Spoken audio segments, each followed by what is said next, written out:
Panoorin mo kung paano Oh, Youngstown!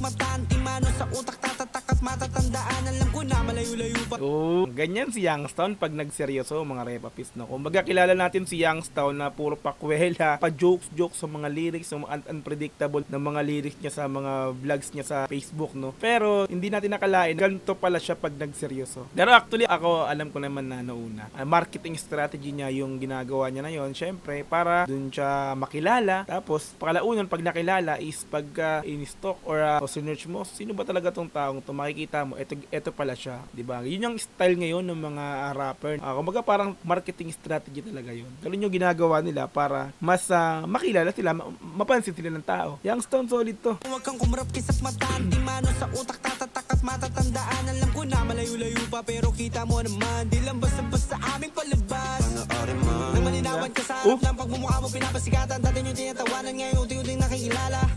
Dating tinatawanan ngayon unti-unti na nakikilala, di ba? Tinatawanan nyo lang kasi nga nagpapakengkoy siya. So this time, eto nagseryoso, ganyan siya magseryoso. Malinawan ka sa harap ng pagmumukha mo pinapasikatan. Dati yung tinatawanan ngayon unti-unting nakikilala. Bilang lang mga kasama, bigay hanggang sumagana. Limitadong utak sinagat sa radar kahit nung una di makuha.